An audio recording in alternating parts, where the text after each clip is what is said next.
Hello and welcome to the Footy Times. Today we're going to be doing a preview of the Euros that's coming up this weekend. I know it's a very short turnaround between the end of the club season and, here I was thinking a couple of weeks ago that I'm so saturated, I'm so done with football, that I just need a big break. But, this week I'm finding myself getting excited. I've been digging into all sorts of content and, I guess that's just what football does to you. You just can't get enough of it. And before we head into the content, so please, as ever, just like the stream, share, and subscribe because it really helps us a lot. And as you can see, we're actually trying to diversify from doing purely Premier League and club football content to, some more interesting things. Obviously, international football is the season of international football right now, so we thought, why not? And just an intro about what we're planning to do today. We want to do a group by group preview. There are 6 groups this time. As you know, the format was extended to 24 teams in the last Euros. So there are 6 groups with 2 teams who qualify from each group and 4 best third place teams. So essentially, there will be a round of 16 following the group stage. So essentially, the group stage is going to be basically 8 out of the 24 teams are going to go out. So just to give an idea, we plan to do preview of each group, and we thought we'd do like the first 3 groups in this video, and hopefully we'll do a subsequent video with the next 3 groups, and then we'll also try and pick who we think our favorites are to win the tournament, and also like the highest goal scorer and the best player, and a few other predictions. Let's see whether we get around to that. So we're going to keep this quite free form. We haven't really researched anything or rehearsed anything rather. So let's see how it goes. All right, then let's get started with Group A. So Group A is what I think personally one of the most competitive groups in the tournament. And why I say that is, well, basically it has Italy, Switzerland, Turkey, and Wales. And why I say it's very competitive is because I genuinely can't pick who will get eliminated and who will. You think Italy are the favorites to win the group, but behind them I really can't call who's going to finish second, third, and fourth. Because they're all very teams on a similar level. My pick, and you guys know this, I've really got a soft spot for Turkey. I honestly don't know why. Maybe because it's because of Burak Yilmaz up front. They call him the Kral, which is basically the king. And he has been absolutely sensational for Lille, leading them to a Ligue 1 title over PSG, which is a massive achievement. And he is just such an all-action powerhouse centre forward. Can basically do everything, and at the ripe young age of 35, he's going to carry the flag for Turkey this season. So I'm really looking forward to them. They've got a few other really good players which you might recognize. Hakan Çalhanoğlu, who plays his club football in Milan. Also Yusuf Yazici, I don't know if I'm pronouncing it right, who also plays at Lille. They've got an incredible collection of centre backs in Demiral, Kabak, and Soyuncu. So they've got a really solid team, and I think they are a dark horse picks for a lot of people. So that's one team I'm really looking forward to seeing. I don't know about you guys. What do you think is going to be interesting in this group? Well, I think Italy will probably win the group. Judging by the teams that, yes, Turkey can cause an upset and everything based on the players they have, but and so can Wales. I don't know, Bale, Daniel James, if you want to put it that. But Italy is the team for me that will probably win the group. They have a really good midfield, I would say. They have Barea from Inter, who's actually had a phenomenal season with Inter, obviously. Locatelli, who's actually one of the players I think would strengthen the United midfield. He's really sought after player, and will probably end up at Juventus most likely. And then Jorginho obviously coming back from that huge Chelsea Champions League win. So they have a really, really strong. Yeah, and Verratti. I don't know if Verratti even gets into that. If they're going to play. I think it's just a question of whether he stays fit. Otherwise, exactly. Verratti is going to be. Exactly. Well, yeah, Verratti, we all know like what a sensational midfielder he is. And as you say, I mean, if he can keep himself fit, he'll definitely make his way into that Italy squad. The as far as the front three are concerned, I mean, Immobile, yes, the guy is known to score a lot of goals, and guy is old though. I don't know if he if the the season has been pretty long for a lot of teams as is, and without much preseason as well. So I don't know if Immobile can continue on this form and replicate that in the Euros. And then they have Berardi and Insignia, who have also they're very potent. I mean, on their day they can actually score a lot of goals and I think create as well.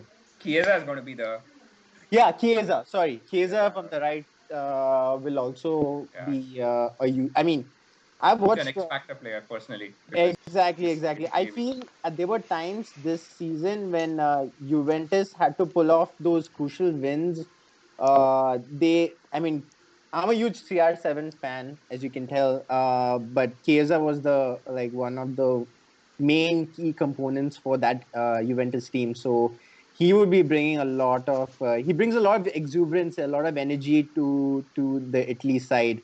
So I'm looking forward to him actually. I think this is like his first major tournament as well, in national colors. So Yeah, he'll be bringing a lot. As far as the defense is concerned, I mean, you have Bonucci and Chiellini. grand old guys of Italian football. Exactly. Yeah, I mean, they uh, talking about old lady. They are pretty old, and and I don't know. I'm kind of worried about that defense. So yeah. As in, yeah, I think I personally feel, I could be completely wrong, but I feel that Italy is not going to go through, or at least they'll not be. As uh, in, Switzerland is one of those teams which is generally highly ranked. Like one reason I say is these teams like Italy, England, like the bigger teams, they experiment too much in all the Mhm. friendlies and all the games they play, and they end up not having a unit as compared to the smaller teams which pretty much they treat friendlies more seriously. They play the same unit over and over again, and they develop that camaraderie, I feel. And I think that is more chemistry. important in these Yeah, knockout, like in these competitions. And Switzerland have yeah. they do punch above their weight. They do have some names like Zaka and Shakiri, uh, but yeah, again, it's not about those names. It's more about that collective unit. And they Mm. somehow managed to pull those Yeah. boring 1-0s and like keep clean sheets. And Yeah, they're a yeah, solid team, so man. They're a I solid team. feel Yeah, that like Switzerland might top the group, and Turkey might be a good call. that's a good Yeah. shout. Top the group. Oh wow. I won't be surprised, honestly. Yeah, Switzerland have been, like you said, they've been punching above their weight and they're very well organized. They have a very settled starting 11 typically, and like you said, I think the chemistry and the camaraderie it counts for a lot. Like Yeah, Greece exactly. 2004, it's probably a good Yeah, example. I think Um, Switzerland have always done well in yeah. these tournaments. right. And as Sir said, they play much better as a uh, like a unit than many of the other big And names. yeah, isn't that like, isn't Even Yeah. Switzerland has I the same coach for like ever, I feel. And, Hmm. Yeah, that I feel like I don't know why I've ended up seeing a lot of yeah. Switzerland games over the past few Yeah. Yeah, years, it's and the it's always the same same guy you guy see. Like on the touchline. Sweden and like not even Yeah, Sweden, actually Switzerland, like they typically have like the same personnel. You yeah, see that same people over and over again. So yeah, that's I think what can happen potentially. true. Yeah, I think I any haven't. love for Wales, Gareth Oh, Bale and Aaron Gareth Bale. Ramsey, I Uh, think last for me, semi-finalists. Y- well, What's that, you Yash? I um, think for me, Italy will be the the top team of to the watch. yeah. Yeah. They win the Yeah, group. Italy have a yeah. I history think of one bottling group interesting thing about stages though. Lately, as in they either barely scrape through, No, and yeah, yeah, through this like the weird third place rule, they might probably just scrape through. That is what I feel. I don't think so. It's going to be convincing, hands down, winners. but you know what? Italy I are go ahead, Sheldon. no. I was going to say that Italy. I think I don't know. The year in which they won the World Cup, they were also like rated pretty low, and people kind Yeah, of that's when they turn up they when turned nobody up. expects them. So I don't know. But I feel like they could That surprise a few folks. I think You that never know. and it was all Cannavaro, Mhm. right? hmm, Fabio Cannavaro. I Yeah. forgot That's true. the The Spirlo. center back. partner for him. I think it was Right. Nesta, Alessandro Nesta, and Del probably Piero Fabio. and all that. But you know what? That's the thing, though. The thing about Italy is they've had like you said, a history of upsetting the odds. But one and another thing which has been like the identity of that national team is, of course, the whole Catenaccio defensive, organized, Yeah, tactical play, and all of that. And you see through history, all of their best players generally tend to be defenders, right? I mean, Caravano winning the Ballon d'Or and all that. But this time, it's a complete phase shift. They are basically this tiki taka possession oriented team who just pass their opponents to death. I cannot believe I'm seeing Italy play like this. I never in my life did I think that I'd ever see an Italy team which plays that way. But yeah, I mean, Mancini, of course, Yash will know from his time at Man City. He seems to be doing a really good job, and they're actually 28 games unbeaten. yeah, They've only yeah, lost twice since he took over in 2018. So actually, you know what? I think Italy could be a very interesting team to watch, and clearly we are quite divided on whether they'll make Yeah. it through or not. Should we move on? Yeah, I think we should move on. So the Group B, I Right. can get probably started. Group B is Belgium, Denmark, Finland, and Russia. To be honest, yeah. Belgium is the only team I know more about, and I feel that they might be clear winners. I love watching Belgium play. They obviously have great names, and I think it took time, but I think they finally are like gelling well as unit. Probably some, yeah, The the golden golden generation. generation. Probably some players are a bit old now, but still they have De Bruyne, Lukaku. Uh, that I'm looking forward to see that combination. It's a great combination to I see. think Lukaku and Yeah, Lukaku's form exactly. this year Yeah, can alone make Yeah, man. Belgium He's yeah. been shine exceptional. Being pretty kicked out amazing. of United was Yeah, the I think exact thing needed to jump yeah, jump I up his think form. More than kicked out of United, I think it's the fact that the Italian Serie A, I think that's the league that worked Hmm. perfectly for him. And then he was playing under a coach that kind of use it to the Hmm. best of his That's yeah, true. ability. So I think that's what. Uh, India, as that's in true. winning the Serie A, obviously will boost his confidence as well. As in, I see him as a yeah, yeah, contender for definitely. like the top goal scorer if they make uh, progress in the competition. So looking at Belgium squad, I think Lukaku and Mertens are the only two attackers, who can really do who can really Damage. score a lot of goals for them. Everyone Yeah, else is I think Benteke, Batshuayi, those guys I Yeah, think won't get a sniff. yeah, will not they Yeah, probably they start. just probably might play won't. one striker. Yeah, Yeah, but but I think Torgan may yeah, also play. I think he plays as a wing back in that system. Oh, is There's he? Torgan Hazard or Chadley or sometimes Carrasco. Yeah, I Yeah. think that'll be interesting to see who. I personally think it'll be Mertens, Lukaku, and one other. I don't know if Hazard, what shape he's in. No, no. I don't know if De Bruyne plays in midfield or he plays further up. I think there are a few question marks there. He usually If plays a back three, Roberto Martinez, I think, a 3-4-3 Hmm. typically. if yeah, I think if De Bruyne plays, I'm pretty sure Tielemans will probably play alongside Oh him, yeah. right? Elements. Axel Witzel Yeah, has been a stalwart their Yeah. for defense Belgium. is also aging, right? As in they So don't have big names there any. mm, There's Alderweireld and yeah. I think for Belgium their midfield will be the Vertonghen. key. If their midfield can do well, I think their attack yeah. will do well. Yeah. Really, De Yeah. Bruyne is available. There was, I think, an injury scare for him, but I think he's should first do game he's probably not playing, is right. what I heard. Yep. But yeah, I think obviously De Bruyne and Lukaku will be Hmm. absolutely key. Yeah, I think Uh, if without De Bruyne, I don't know where they'll get the service from. Even though they have like really good players playing in midfield. Well, I don't know. yeah. Tielemans also good. The wing backs are decent. I mean, Castagne That's true. has had a really good season Yeah. Yeah, yeah. at Leicester. So yeah, I mean, Belgium have to be one of the favorites. Like they're Oh, pretty much the he's last three still there tournaments in have been. Belgium squad international team. Was that? Thomas Vermaelen, he is Yeah, already still like around. Yeah, wait, is he still at Barcelona? Where is he? No, I think Mm, I don't know. yeah, I don't someplace know. not Somewhere. important. He's not at Barcelona anymore, that's for sure. Where where is Rahul when we need to for him to talk about the Arsenal It was legends? so long ago. I don't even remember he played for Arsenal. Yeah, Vermaelen's been around for a long time, but yeah, I mean Belgium. I think they should be right up there. Actually, go ahead. What do you guys think about Denmark's chances of coming in second? I was going to come. I think they are pretty much nailed on for me. I think they could be another dark horse because they have some.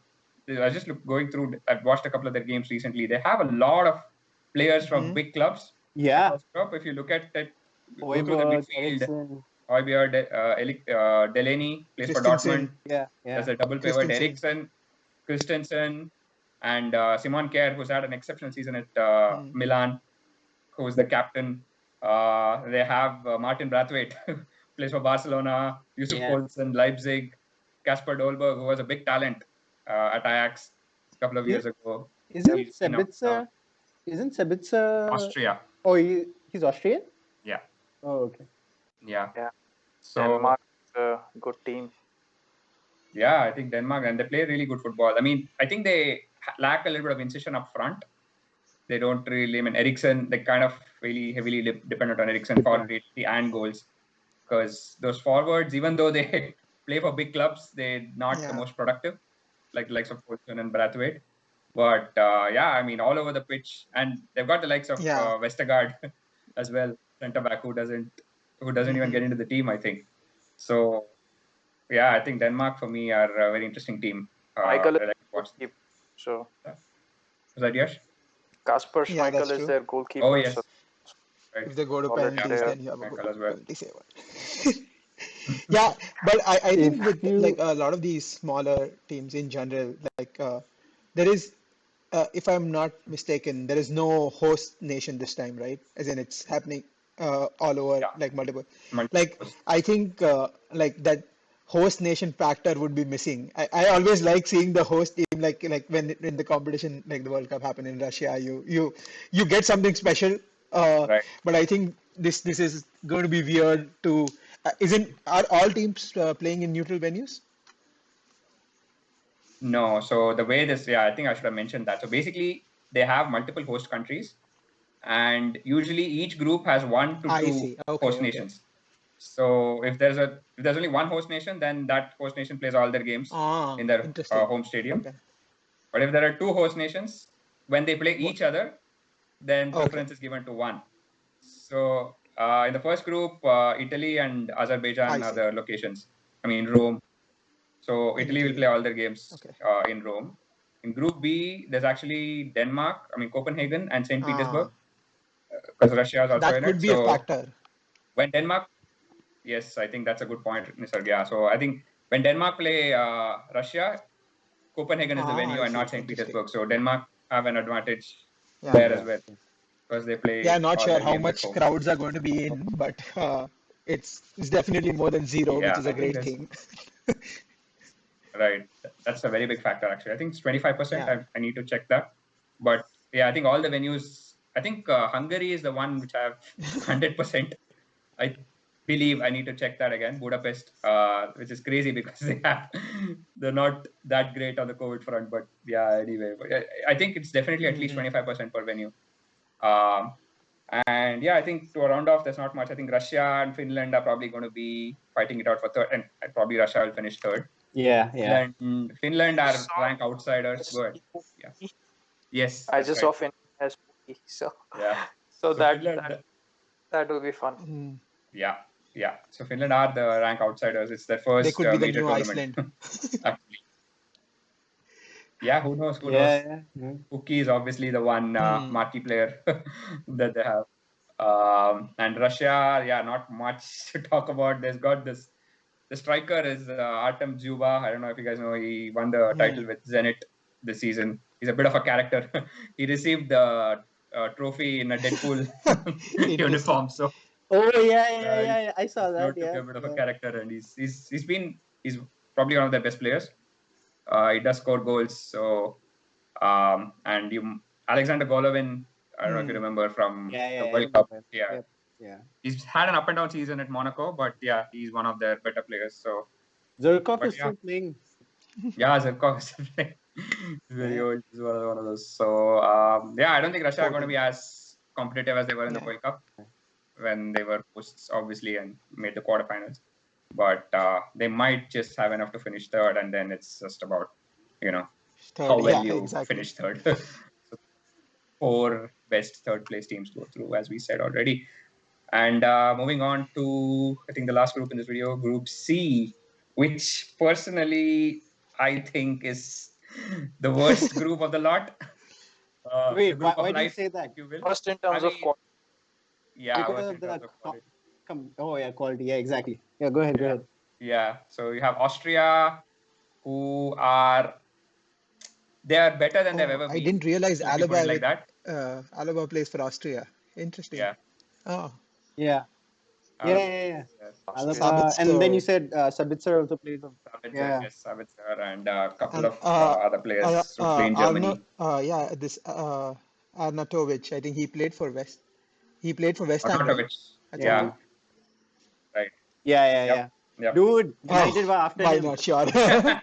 Yeah, I think he's playing in Arnautovic China right now, so I don't think. Actually, Yeah, what's that? was decent. Who did he mention? Yash. So I was saying Arnautovic was. Yeah, he was a very physical player. I remember, like he could literally shrug off players very easily and make his way through. Yep. He could be brilliant on his day, but yeah, he was extremely up and down. And I don't think he's first pick. Austria have got better players than him now. That's what it is. They've probably got a lot of players who play in Germany. Actually, Baumgartlinger, Leverkusen, and Dragovic also at Leverkusen. There's Christoph Baumgartner and a couple of others. Of course, Sabitzer and Alaba is their big player. But I think the problem is they don't know where to play him because he literally plays every position of the pitch. So Center forward. Interesting thing to watch. That's probably the one player he hasn't played. So I think he's eternally confused he's like John where to O'Shea, play Alaba. the utility player. Yeah, but just at a much higher level.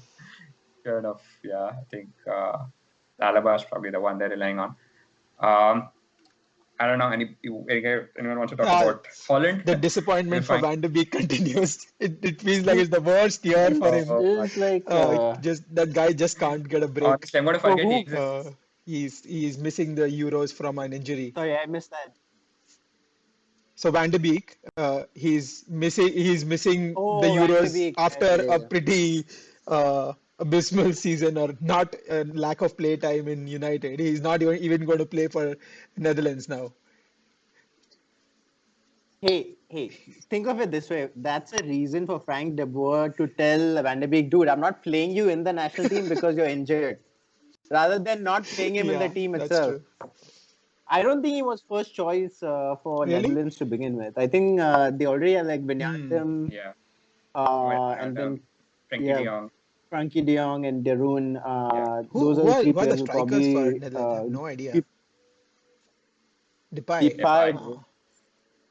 That's the thing, right? This is what I was thinking about the other day. Like, you see that collection of forwards, it's shocking.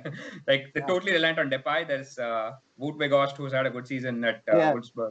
But outside of that, there's nothing. Is Van Dijk going to play? Right? No, Look at the players. No, Van Dijk. No, Van Dijk's not playing.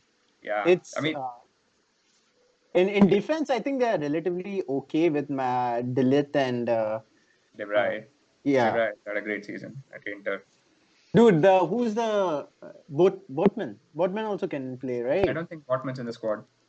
Oh, really? Yeah, he's a talent, but yeah, I don't think he made the cut. I think I need to check, but I don't think he's in the squad. Okay. But yeah, I mean, that's what I was saying. Like, look at the strikers that they produced in the past. The Van Persie and Robbins and Ruud Gullit and Van Basten. Bergkamp and all these guys, Van Nistelrooy, and this is like I can't believe they still have Ryan Babel. Don't tell me he's in the squad. No, I think he was being called up until recently, but thank God. They looked at the color of his hair. And Yash would remember we used to make fun of Babel. We used to play in FIFA 2008. He used to be like this key player. Hey. The next Liverpool man. Put some respect on his name. Yeah, I think for Netherlands it's a big feat just to qualify after missing the last two major tournaments.